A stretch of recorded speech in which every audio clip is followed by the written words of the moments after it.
Cíntia Michels está na área e na área comigo hoje, ele que é futurista, professor, escritor e apresentador do programa O Imponderável na Record. Seja muito bem-vindo, Gil Giardelli. Tudo bem? Senti uma honra estar aqui, um prazer. A gente se conhece muito das redes e agora ao vivo, né? Nada melhor.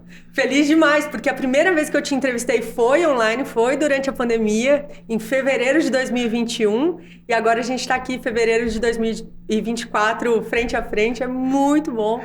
Feliz demais, muito honrada em você ter aceitado esse convite. Minha. E aquele bate-papo em 2021, né? Foi um bate-papo muito bacana de te entender o que estava acontecendo, né? Foi. Nossa, foi um momento muito desafiador. E a gente está vivendo outro momento desafiador agora, né? Esse momento de um outro nível de desafio, mas esse desafio que a inteligência artificial está trazendo para a gente. Então, para começar já, minha primeira pergunta para você é: a inteligência artificial é a nossa perdição ou a nossa salvação? Olha, Cíntia, pode ser os dois. Vai depender como as pessoas, os países, a sociedade, a humanidade encarar essa nova tecnologia. Eu vou pegar um dos criadores da inteligência artificial, Marvin Minsky, que fala: se utilizarmos com ética a inteligência artificial, a gente vai ter a solução de problemas que insiste em ficar na humanidade nos últimos séculos, talvez, né, nos últimos tempos como humanidade. A gente, com a inteligência artificial, podemos preservar o meio ambiente, criar novos empregos, novas formas de educação. O que aconteceu com o smartphone, que demorou 30 anos para criar impacto em sociedades, em 2 anos a gente está criando impactos gigantescos com ações no mundo inteiro. Então, eu sou um otimista racional, baseado em dados, e é a era de ouro da humanidade. Que bom ouvir isso de alguém que está estudando esse tema com tanta profundidade, que vivencia isso no dia a dia, né? Você, tanto aqui no Brasil quanto no mundo, eu vejo você sempre pesquisando quais são as últimas tecnologias, os últimos avanços, que impactos são esses na nossa vida. E queria ouvir, então, o que você já viu por aí que você falou: nossa, isso aqui, se a gente trouxesse para o Brasil, seria muito bom. O primeiro ponto, Cíntia, essa era, ela está baseada na educação de alto impacto desde a primeira infância. Então, né, somos dados. Como disse um dos que reconstruíram o Japão no pós-Segunda Guerra Mundial, ele dizia: nós acreditamos em Deus, todos os outros tragam números. Então, pegando números, 68 milhões de brasileiros não concluíram o ensino básico.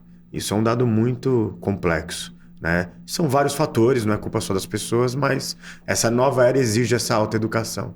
Porém, estão acontecendo ações no Quênia, na África subsaariana, onde com aplicativos com inteligência artificial embarcadas em celulares que as pessoas já têm, elas conseguem reter esse conhecimento. A gente já tinha isso de uma certa maneira. O Duolingo, ele usa IA muito forte, só que isso estava restrito para quem pudesse pagar R$300 por ano.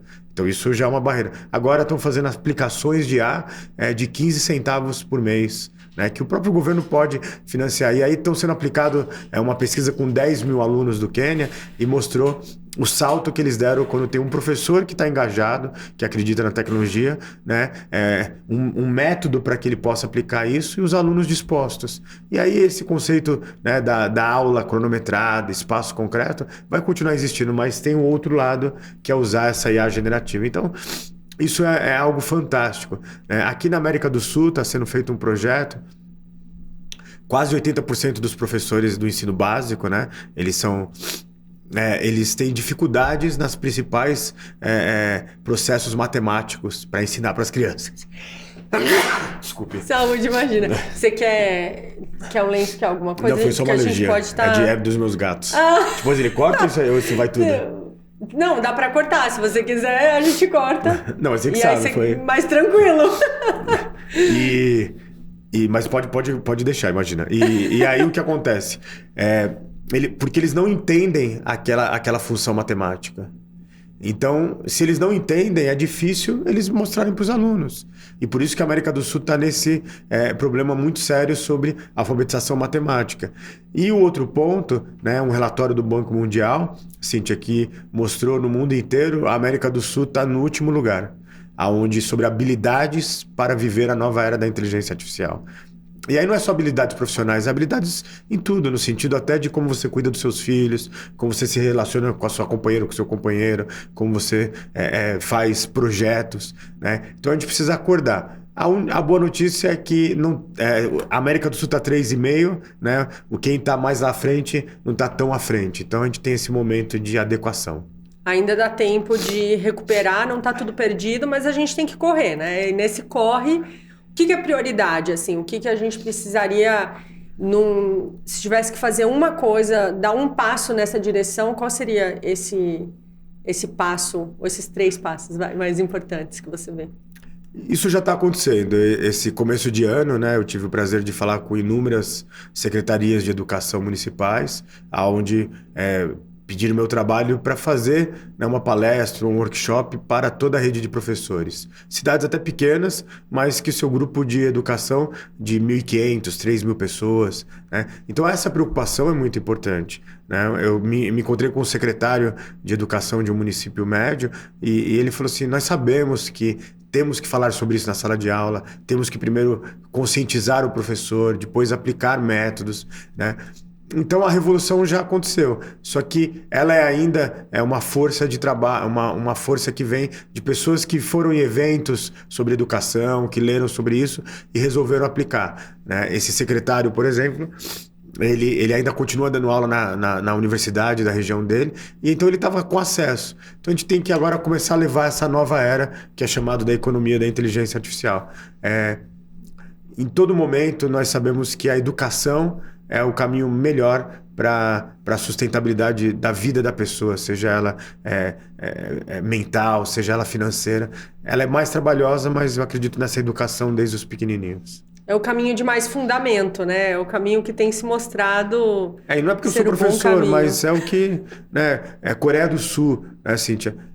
Entre 1950 e 1953, eles tiveram a Guerra das Coreias. Quando acaba aquela guerra, depois de 3 anos, eles se tornaram o segundo país mais pobre do mundo.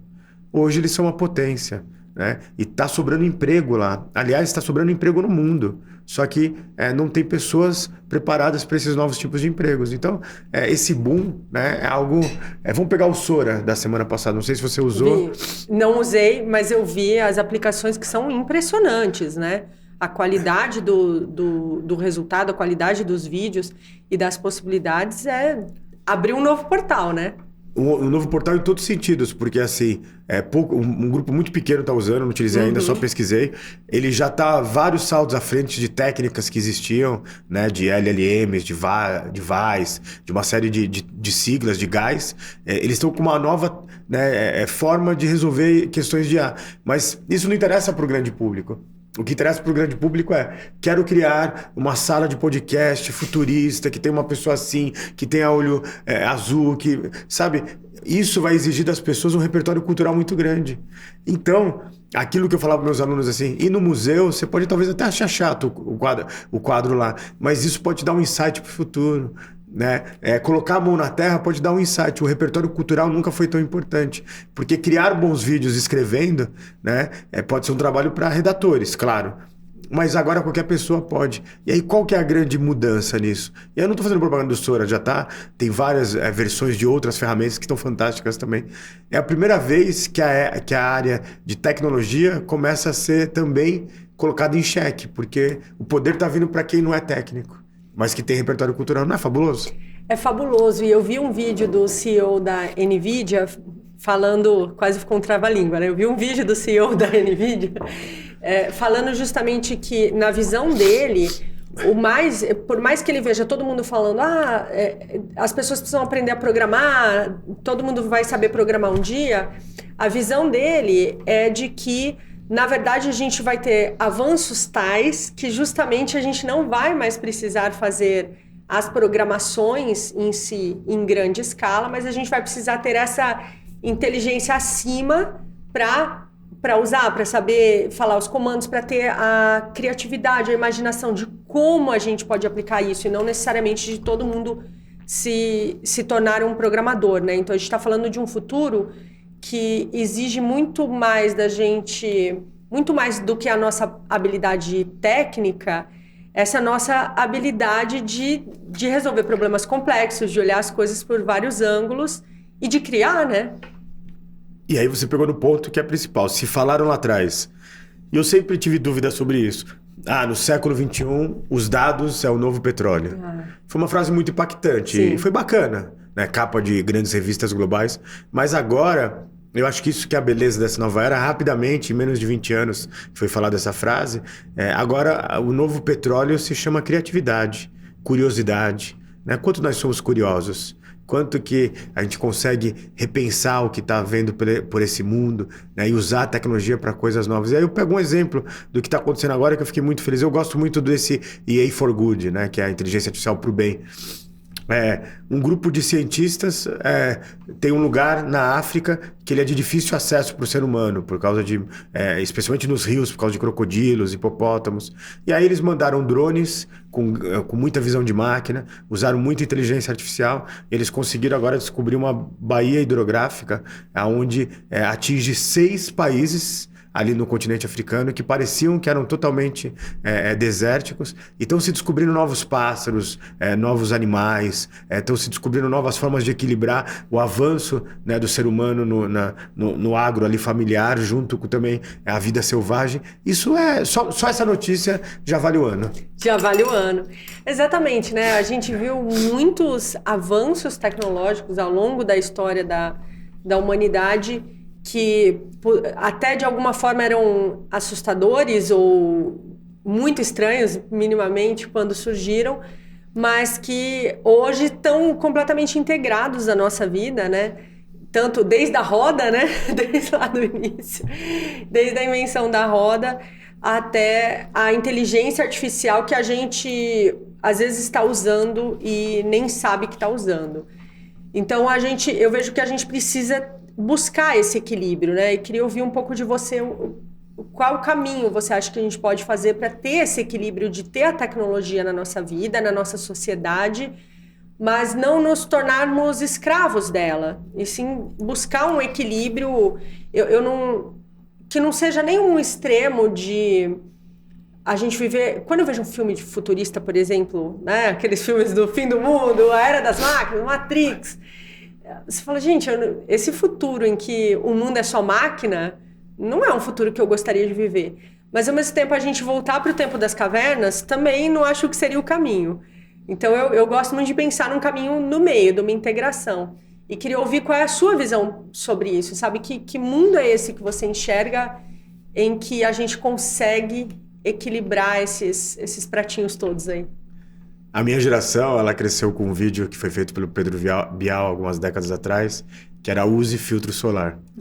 Então, agora eu posso falar para vocês que é assim, use a serenidade. A serenidade, na minha visão, estudando bastante, é hoje a habilidade mais importante que nós temos nessa nova era. Porque o nosso cérebro não está preparado para a mudança que está acontecendo tão rápida. O exemplo maior disso é, se você vai mudar um móvel na sua casa no mesmo espaço 2 vezes na semana, o seu corpo, o seu cérebro vai reclamar com você. Provavelmente você vai chutar com o dedinho a pontinha do móvel, alguma coisa vai acontecer para te falar, não estou gostando disso. O nosso cérebro humano, ele é algo fabuloso, é o melhor computador que tem, a melhor inteligência artificial, mas ele também é preparado para não ter tanta mudança. E cada dia que você olha sobre a inteligência artificial, tem 10 coisas fantásticas que aconteceram. Então, nesse tempo de tanta aceleração, serenidade. A serenidade que não conseguiríamos saber de tudo, mas o que a gente saber, vamos ter uma profundidade sobre aquilo. Não precisamos ser pseudo-intelectuais todo o tempo, podemos nos divertir, mas não só se divertir, temos que ter esse equilíbrio. Então vem muito o que você falou, esse equilíbrio, né? Eu adoro o mundo da tecnologia, eu tenho um laboratório de robôs, está convidadíssima para ir lá. Nós aplicamos a inteligência artificial, mas os melhores momentos é quando a gente está na vida real com as pessoas que a gente gosta. Então, eu tenho meu cantinho, né, numa ilha aqui em São Paulo, em Ilhabela, e ali é o lugar que eu me desconecto, que eu pego o livro no papel. Então, às vezes as pessoas falam assim, você tem laboratório de robôs, trabalha com robôs, você é muito tecnológico. Não, a gente gosta desse voltar, né, como os celtas antigos, para a Terra, e sem esse conceito de tem que ser futuro, tem que ser tecnológico, mas também tem hora que a gente pode ser gratiluz, né? Sensacional. Eu fico imaginando, assim, as florestas do futuro, se a gente conseguir chegar lá, né? Num lugar em que a gente tem florestas e nessas florestas também uma alta tecnologia, uma tecnologia elevada, uma tecnologia que está integrada de uma forma harmônica e a gente vivendo numa sociedade realmente na qual a gente está, cujo nosso objetivo principal é o desenvolvimento. Você falou dos celtas, me veio à cabeça um livro do Francis Bacon em que ele fala Nova Atlântida, né? E se eu não me engano, lá ele está citando o do Platão, quando ele fala sobre isso, sobre essa cidade em que as pessoas viviam com alto avanço tecnológico, com essa integração à natureza, e cujo objetivo era sempre o que a nossa geração vai acrescentar de bom e de positivo para entregar para a próxima geração. Então, sempre o objetivo era superar positivamente a geração que veio antes, se desenvolver nos conhecimentos, se desenvolver na compreensão da vida, do cosmos, do que a gente está fazendo aqui, e na cura das doenças, na qualidade de vida, e assim entregar um mundo melhor, né? Receber o mundo e entregar um mundo melhor do que recebeu, e assim por diante. Então é uma sociedade que consegue estar constantemente avançando porque tem essa integração, e eu vejo que isso me dá uma luz lá na frente, assim, poxa, será que um dia a gente vai chegar lá? E esse chegar lá depende de cada um de nós, né? Porque uma sociedade ela é feita de cada um dos seus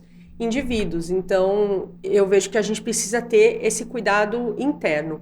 Você que é um cara tão envolvido com a tecnologia, então, como é que você faz esse teu cuidado, esse teu equilíbrio? Você vai para a natureza, você tem algum outro ritual ou exercício, coisas que você fala assim, não, isso aqui me ajuda a equilibrar um pouco esse excesso de tecnologia e me manter conectado de alguma forma? Desde do meu início da carreira, uma coisa que eu coloquei, além de estar conectado com a natureza, eu realmente gosto. E para mim, Ilhabela tem um lugar lá que tem um tipo de papagaio, e eles são muitos. E eles têm horário de passar pela manhã e horário de passar pela tarde. E eu, toda vez que eu escuto o barulho deles, eu pareço criança. Pode passar 1000, eu olho. Então eu gosto dessa coisa dos animais. Eu fui agora fazer um trabalho em Cuiabá, fui para Pucuné e fui para Transpantaneira, para Transpantanal. É algo fantástico, né? Eu acho que é isso que vai nos deixar mais humanos. Mas um outro ponto é o trabalho voluntário. Durante décadas eu trabalhei com os eventos de ruas no centro de São Paulo. Agora eu parei, porque acho que foi criado ali um local onde tem muito mais pessoas trabalhando. Então, estou partindo para outros trabalhos. O trabalho voluntário te ajuda muito nisso. E eu acho que um ponto não é a religião, mas a espiritualidade. E aí me dá um gancho. Eu estava lendo nesse carnaval um livro de Alvin Loeb, né? Ele é o chefe do departamento de cosmologia de Harvard. E ele pediram para ele um artigo sobre o futuro. O que ele esperava do futuro? Ele é um cosmólogo, né? Uma pessoa fantástica, e o livro dele chama Extraterrestre. E ele fala assim, no futuro, que vai ser logo ali, nós vamos ter realmente uma fala oficial de que não estamos sozinhos nesse local de trilhões, quaquilhões de estrelas. E aí ele vai mostrando sobre o que está sendo descoberto na cosmologia, nos estudos do espaço. Imagina, Cíntia, quando a gente descobrir que a gente só faz parte de uma aldeia global. A gente vai ser um exercício de humildade como nunca visto. E vai ser fantástico. E tenho certeza que eu concordo com o Loeb, e a gente está muito próximo. E aí você mistura um outro estudo de médicos, né? Foram anos de estudos, e eles dizendo que um dos segredos da longevidade, da alegria na sua terceira idade, é você ter gratidão, é você ter bondade, é você ter habilidades que pareciam muito ali intangíveis. Uhum. E agora, com a aceleração de você olhar o cérebro humano, né, com equipamentos, de você misturar uma série de áreas, a gente está conseguindo entender que, por exemplo, ser otimista te dá uma qualidade melhor de vida e te faz encarar e fazer coisas na vida diferente dos pessimistas, que antes era só uma discussão, né?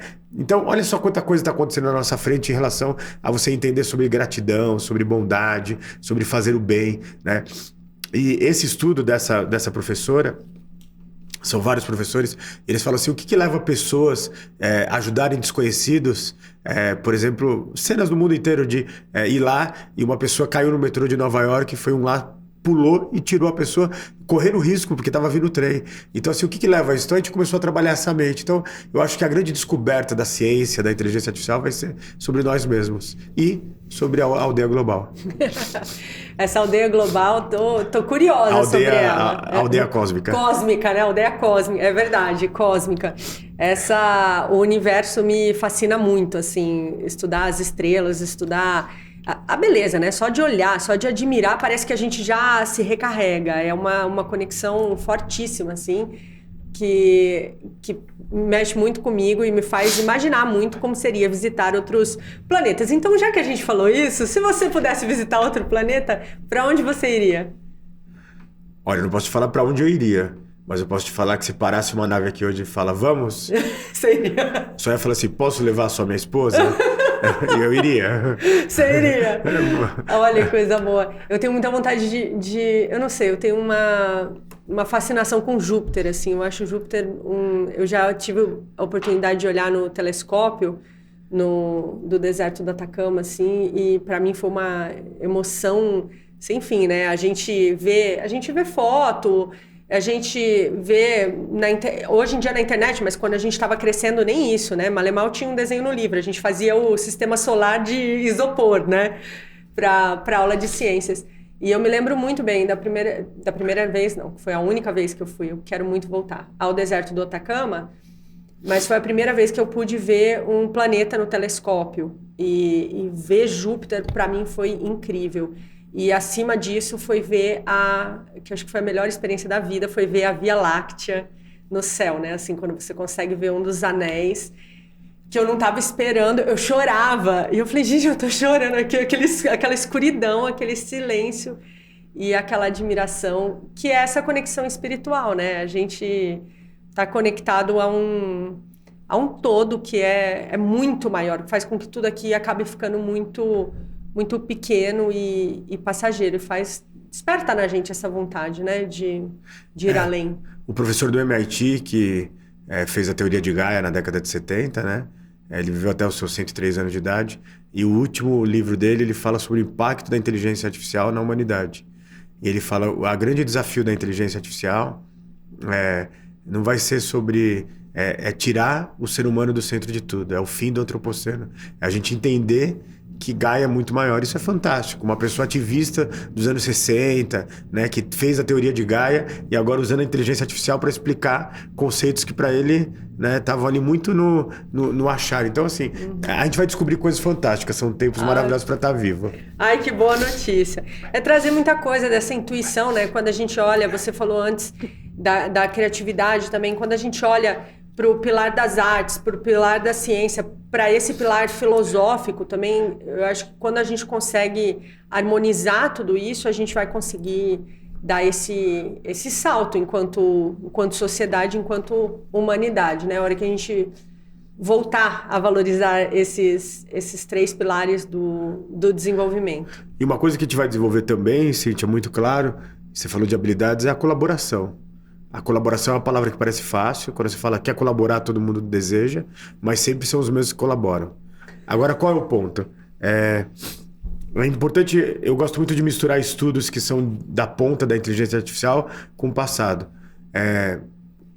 Se você pegar os índices sobre saúde mental, sobre alcoolismo, uma série de fatores sociais, durante a Segunda Guerra na Inglaterra, quase que caíram a zero. E aí foram entender por quê. Eles estavam no meio de uma blitz alemã, né, que eram bombas todas as noites na cabeça deles. À noite, amanhã eles acordavam, saíam dos metrôs onde eles dormiam e às vezes tinha sua casa totalmente destruída. Só que logo que eles acordavam, eles encararam assim como que temos que estar otimistas e reconstruir e ajudar a montar, né? Tem uma foto fantástica que é uma padaria inglesa que foi bombardeada e uma parte sobrou. E aí a pessoa foi lá com aquele humor sarcástico britânico, né? Que eu acho fantástico, colocou assim: a nossa manteiga nunca esteve tão cremosa. E as pessoas iam lá comprar, Olha. ajudar, colaborar. E isso fez com que eles voltassem a ser uma sociedade colaborativa. Porque no dia seguinte não tinha mais rico, mais pobre. Todos estavam ali para ajudar, né? E sabendo que à noite teriam novos desafios. Então, olha quantos ensinamentos a gente tem quando a gente começa a misturar, né? Ver a mente, entender sobre as criatividades, sobre bondade e também coisas que já aconteceram no passado. Nossa, eu fiquei arrepiada com essa história, porque me faz pensar muito na importância da gente também viver o agora. A gente se interessa muito pelo futuro, mas essa história mostra pra gente a importância de viver o agora, pra gente resolver agora os problemas, né? Eu tenho a sensação, às vezes, que a gente fica esperando que alguma tecnologia vai surgir para solucionar, ou que alguma coisa vai acontecer e as questões vão se resolver, mas a gente precisa dar o primeiro passo, né? A gente precisa fazer aquilo que está ao nosso alcance. E isso é muito humano. Isso que você falou, por exemplo, o nosso primeiro encontro foi no meio ali daquela pandemia do Covid, né? Eu, particularmente, fui muito afetado no começo, porque eu não entendia direito, e assim, no início você não sabia se ia ser um dia, uma semana, um mês. E aí um belo dia eu estava ali estudando e vi sobre o conceito, quando você passa por algo que é muito traumático, e para todos nós foram, para alguns encararam melhor, a sensação de que aquilo que passou te dá uma força para viver. E eu acho que a gente está vivendo um pouco isso hoje, um florescimento nas ciências, na educação, né? Vão ter ainda casos de Covid? Vão, né? É uma doença que veio para ficar, infelizmente. Mas aquele processo de a gente ficar trancado, de todo mundo nas telas, de ter medo de abrir a geladeira e ter uma live, entendeu? Era daquele jeito. Sensacional. Mas assim, depois que passou, você fala, puxa, que oportunidade foi viver aquilo, né? Foi duro, mas nos fez melhor como seres humanos. Eu acho que essa é a caminhada nossa, né? Foi uma oportunidade de amadurecimento. De viver o agora. Né? De viver agora. Eu lembro, foi muito bonito, né? Quando a gente via dentro de tanta dor, a gente conseguia achar uma beleza, como quando eles cantavam lá na Itália, né? Cantavam todos ali na sacada dos apartamentos. Ou as pessoas deixando bilhete no elevador para os vizinhos que eram mais idosos, né? Se você precisar, eu vou ao mercado por você, eu te ajudo, você não está sozinho. Eu acho que isso mostrou um lado humano que a gente está precisando muito resgatar, né? Que a gente vive numa correria, nesse excesso de informação que você já trouxe tão bem, e de repente isso pode nos levar para lugares que não são desejáveis. Eu acho que quando a gente perde a nossa... Se a gente se desconecta da nossa humanidade para tentar se igualar à máquina, a gente perde o que a gente tem de mais precioso, né? Eu esqueci agora quem é o pensador, mas ele fala muito sobre inteligência artificial. Ele fala, quando o ser humano começa a pensar como uma máquina, ele deixou a humanidade. Então é exatamente isso. Eu acho que a gente tem que... E se você pegar a história dos que estão criando coisas para a inteligência artificial, todos eles são muito humanistas. Né? Se você pegar a história deles, poucos eram só tecnologia, eles têm esse lado da humanidade, né? Querem resolver alguma coisa, né? Agora, a gente vê a tecnologia resolvendo muitas coisas e a gente vê também, não a tecnologia gerando problemas, porque ela sozinha é uma ferramenta, né? Mas sendo usada para criar coisas muito perniciosas também, numa velocidade que a gente também não está acostumado a lidar. E as deepfakes, por exemplo, são um novo exemplo disso, né? Do quanto as coisas estão ficando tão sérias muito rápido. E eu vou até juntar dois assuntos aqui, porque tanto no sentido da deepfake, nessa invasão de privacidade que a gente tem em relação a isso, com essa criação de coisas falsas em relação à vida das pessoas, quanto isso impacta a vida individual, mas impacta a sociedade. Quando isso começa a impactar eleições, a gente está em ano de eleição, quando isso começa a impactar todo o nosso sistema social. Então, qual que é a tua visão em relação a essa armadilha e como é que a gente pode sair dela? Tem uma menina que chama Francesca Mani, ela é americana. Ela, aos 14 anos de idade, agora foi em novembro do ano passado, ela é uma aluna exemplar, atleta, enfim, uma aluna... que não dava problemas para a escola, só que ela foi chamada na diretoria E não foi para ser chamada a atenção, mas queriam saber o que tinha acontecido, porque tinham vazados fotos, né, em momentos íntimos dela. E quando ela pegou aquelas fotos, nenhuma foto era verdadeira. Meninos da classe dela pegaram fotos dela e de outras 30 meninas daquela escola e usando a inteligência artificial, manipularam aquelas fotos. Tivemos isso aqui no Rio de Janeiro também, que foi chocante. Tá acontecendo no mundo inteiro, mas por que eu peguei a Francesca?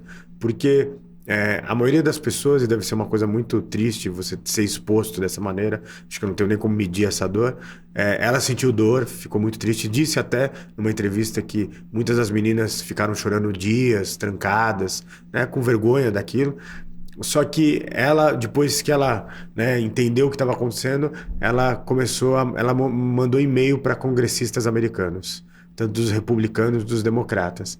E com isso, 4 congressistas americanos falaram assim: a gente vai fazer uma lei junto, e essa lei provavelmente vai chamar, enfim, não sei como vai ser. Ela está ajudando a formular essa lei que é para o combate da deepfake. E logo depois teve aí, né, não sei se vocês acompanharam, a Taylor Swift teve que tirar todas as pesquisas delas, porque o que aparecia não era ela. E aí isso criou mais força, então tá vindo uma lei bipartidária nos Estados Unidos que é sobre combater as deepfakes.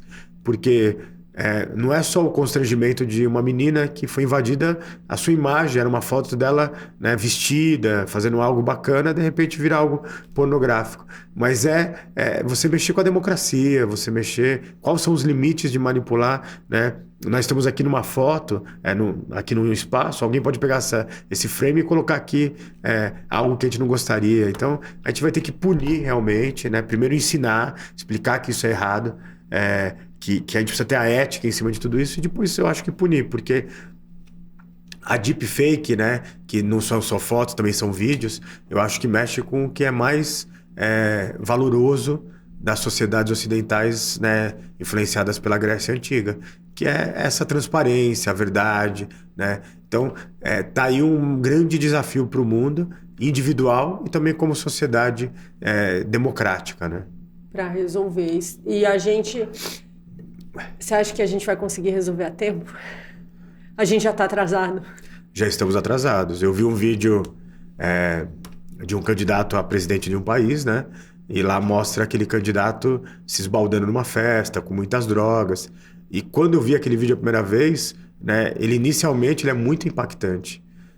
Só que aí quando você começa a ver com um olhar mais técnico, você vê que teve algo errado. Mas para 99% das pessoas, era ele ali, né, fazendo aquelas coisas erradas, consumindo drogas. Então, isso mexe com o valor da democracia, que é a gente jogar, né, de forma limpa, de forma transparente. Então já estamos atrasados, mas esse ano particularmente vai ser um ano que... E ao mesmo tempo também o mundo não colabora, né? Porque tem algumas notícias que você fala, não é possível, isso deve ser fake news, mas é verdade. Então tá difícil misturar, entender o que é... todo dia é uma história, todo dia tem alguma coisa. Você fala, não é possível que vocês fizeram isso. Eu gosto de ver mais notícias boas, entendeu? Mas o Twitter pra mim é um lugar que... É bem tóxico, né? Não, mas eu gosto porque você vê ali o mundo como... parece que a gente tá ali na Praça da Sé e tá, gente vendendo, gente conversando, gente falando, gente mentindo, gente falando a verdade. Só que o filtro é difícil. É verdade. Não, acaba sendo essa grande praça pública hoje, né? As redes sociais acabam tendo essa função e influenciam muito as eleições. A gente está vendo que uma das grandes preocupações hoje é exatamente o uso da inteligência artificial neste momento de eleição.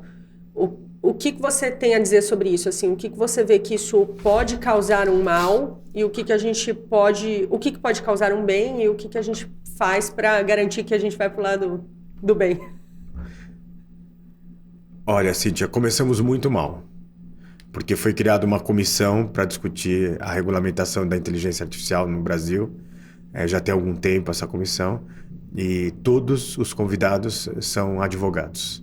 Não é nada contra os advogados, mas esse debate ele é muito mais amplo, né? E não é só colocar técnicos, não é só colocar especialistas, mas ele tem que envolver todas as faces da humanidade, da sociedade brasileira. Ele envolveu só um grupo, né? E aí, de novo, estamos nos equivocando, que é trancar, se não entendemos, tipo, não vamos evoluir com isso. Vou pegar um exemplo, sobre regulamentação de drones no Brasil. Até a última vez que eu vi, não tinha realmente nada muito definido, né? Então, assim, a gente demora ou a gente toma dois caminhos sempre na área jurídica, ou proíbe tudo, ou multa muito alta, só que assim, a coisa está acontecendo. Quem está disposto a fazer coisa errada vai criar brechas, vai criar outros passos. Então, é como combater o doping. Então, acho que a gente precisava de um assunto, de uma discussão muito séria, onde envolvam pessoas de tecnologia, onde envolvam pessoas de educação, onde envolvam também o pessoal do jurídico. Acho que tem que ter todas as 9 ciências sentadas ali. Perfeito. E trazer isso, com certeza, né? Não vai ser uma área só que vai conseguir resolver e a gente precisa, questão de soluções de problemas complexos, né? A gente sempre precisa trazer a todas as áreas que podem contribuir para aquilo. E me faz pensar também a tua fala na importância do desenvolvimento ético. O que me leva para a seguinte pergunta. Talvez para a gente conseguir ter esse avanço tecnológico sem ter tantos mau usos, talvez não. Eu vejo que a gente precisa ter um melhor desenvolvimento ético da nossa sociedade, o melhor de cada um de nós, né? Desenvolvimento de valores, desenvolvimentos, como você já trouxe, da cooperação, da transparência, da honestidade. E eu vejo que isso começa já desde criança. E a gente tem visto notícias falando, né, dessa possibilidade da robótica e da inteligência artificial estarem bem próximas das crianças como educadores. Seja um ursinho que a criança começa com uma Alexa, por exemplo, né, que tem algum tipo de interação, de pergunta e resposta, até um ursinho que vai conversar com aquela criança, que vai contar historinhas. E falam-se talvez um dia a gente vai ter professores, robôs nas salas de aula. Como que você vê isso? Você acha que esse é um futuro viável e que as máquinas podem nos ajudar a sermos mais éticos? Você acha que a máquina pode ajudar a gente a desenvolver as virtudes que até então eram entendidas como do caminho humano, da jornada da humanidade? Eu acho que ela nos faz fazer perguntas mais inteligentes. Tem uma aplicação que é considerado o maior projeto de psicologia moral do mundo, que se chama Moral Machine, já tem alguns anos. Já são mais de 40 milhões de pessoas no mundo que responderam em mais de 190 idiomas e dialetos. E lá diz assim: 92% dos acidentes automobilísticos não existirão mais quando os carros são autônomos. Isso já está acontecendo em 70 cidades pelo mundo. Só que 8% existirão ainda. E aí, quando você tem esse conceito, os 8% a gente vai ter que tomar decisões antes do carro ir para a rua, que várias cidades do mundo já tomaram. Então lá tem algumas perguntas. O carro está cheio, 5 pessoas ali, porque não é aquele conceito de carro com direção. E infelizmente uma criança de 7 anos correu para frente do carro. Você tem que desviar e aí o carro vai cair numa ribanceira e todas as pessoas que estão ali podem se machucar ou até morrer, ou se atropela a criança. Uma decisão muito difícil, mas são decisões que a gente vai ter que tomar. A outra pergunta são 2 casais. Infelizmente houve um problema ali e um dos casais terá que ser atropelado. Você tem que escolher um casal. Você escolhe o casal no auge dos seus 20 anos, a vida pela frente, ou você escolhe o casal septuagenário? Porque a visão de máquina vai entender que aquele casal é mais jovem. Isso já acontece, né? E aí, digamos que você escolha o casal septuagenário. E aí o fórum desse Moral Machine diz assim: e você pensou se fosse seu pai, sua mãe, o seu avô, a sua avó? Ou se você daqui a alguns anos? E aí você começa a ter um debate sobre etarismo, que está acontecendo muito hoje, né?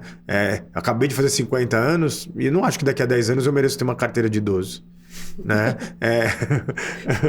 Não cabe mais, né? Eu também acho mas assim, tem que ajustar isso. Mas assim, com 60 anos, para os mais jovens, a gente fala de coisas que eles não viviam. E é normal isso. Uhum. Mas a gente vai ter que discutir sobre esse etarismo. Então, são debates muito fantásticos que nos ajudam a ter um entendimento melhor sobre inclusão, sobre equidade, sobre no final somos todos iguais, né? Até hoje não se descobriu ninguém que tem sangue azul. Então, eu acho que projetos como Moral Machine, projetos como compartilhar. No primeiro debate a gente falou de Sociedade 5.0 e continua valendo, né? Ou o mundo será de todos ou não será de mais ninguém. Ou a gente combate a desigualdade sustentável ou o mundo fica insustentável para todo mundo, né? Que já está. Então, eu acho que a tecnologia nos traz isso. Mas o ponto mais importante, Cíntia, nós estamos vivendo um grande pânico tecnológico. Isso existe em toda a grande mudança. O exemplo que eu dou na sala de aula, em 1902, teve uma Expo Paris, né? Que é aqueles eventos que tem até hoje, a última foi a Expo Dubai.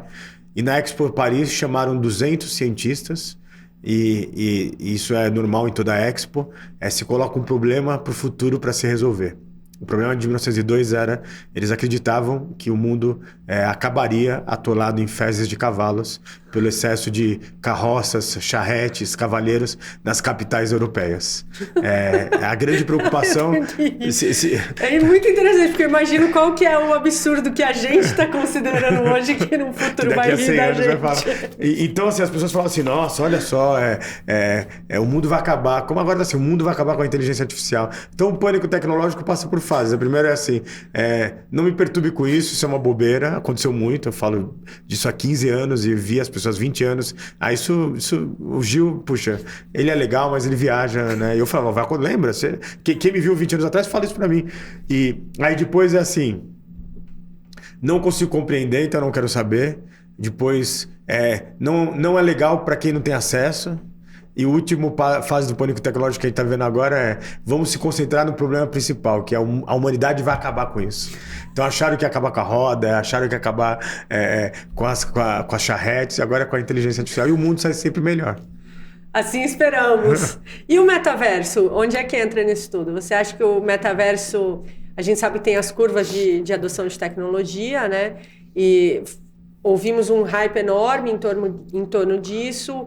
Agora está mais nas indústrias. Você acha que vai voltar com força total em algum momento? E como que momento seria esse?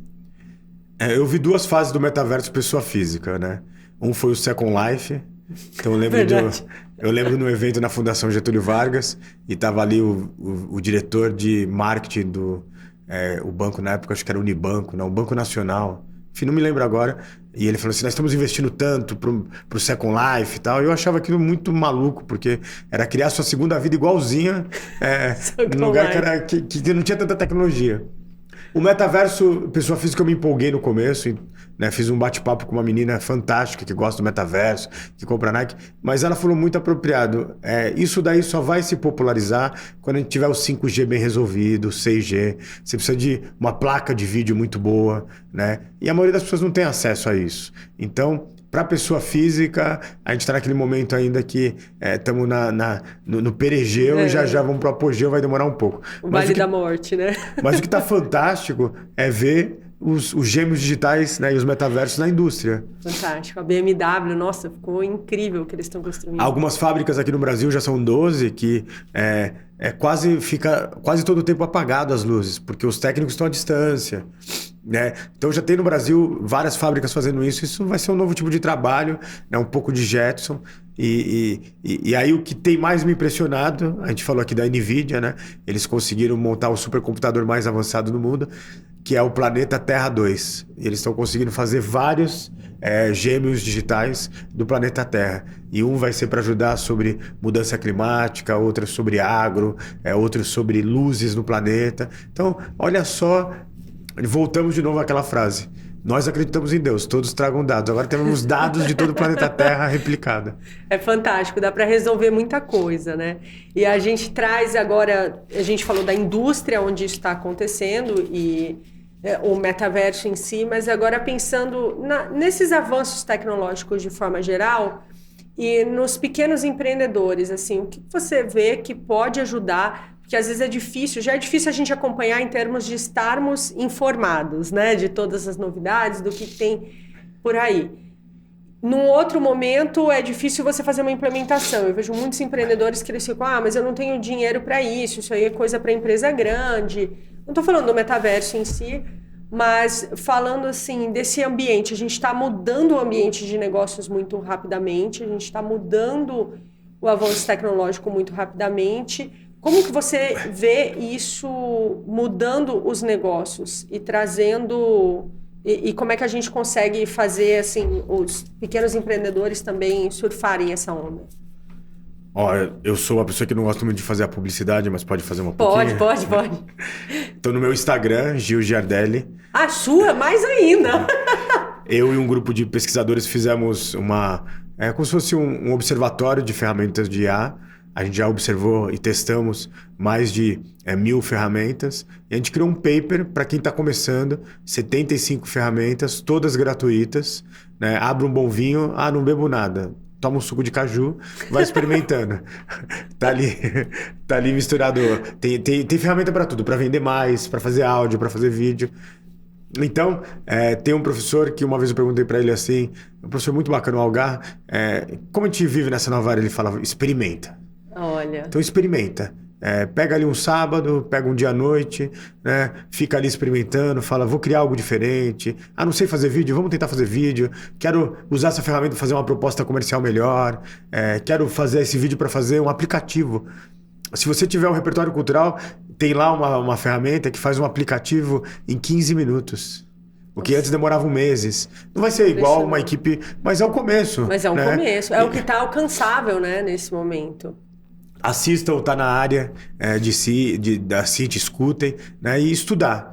A gente entende que o mundo está melhor por nós, quando no final do dia a gente conseguiu se dedicar pelo menos 15 minutos para aprender algo novo, seja lendo livro, seja escutando podcast, e mais 15 minutos fazendo bem para alguém sem pedir nada de volta, fazendo bem, né?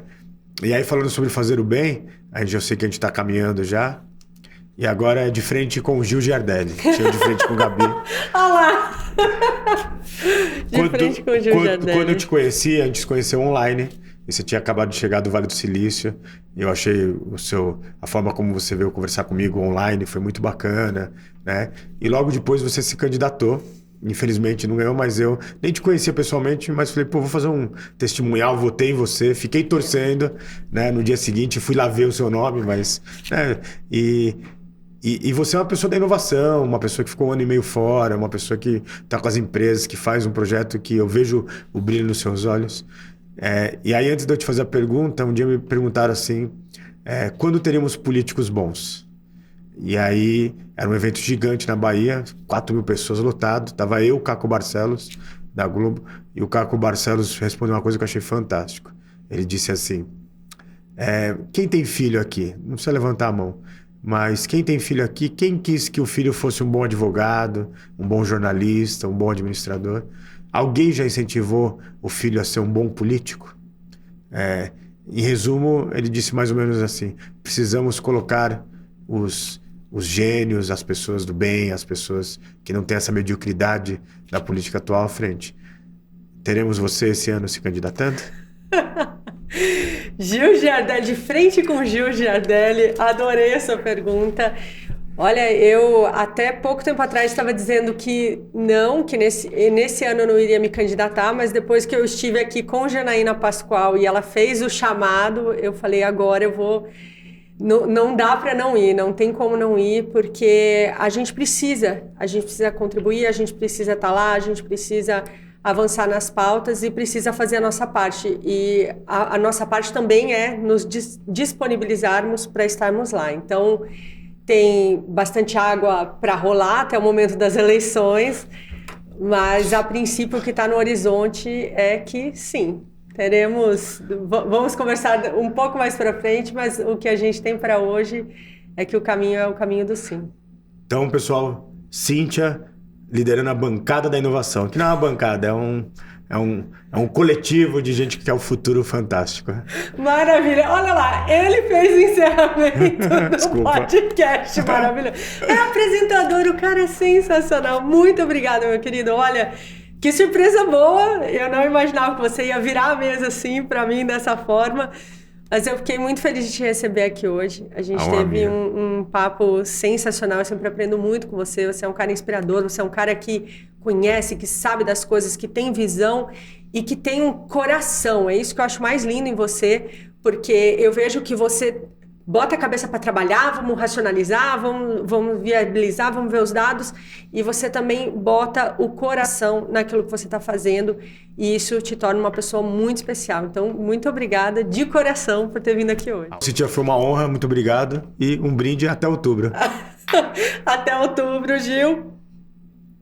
E vocês, muito obrigada por assistirem até aqui. Nos vemos no próximo episódio e tudo dando certo em outubro.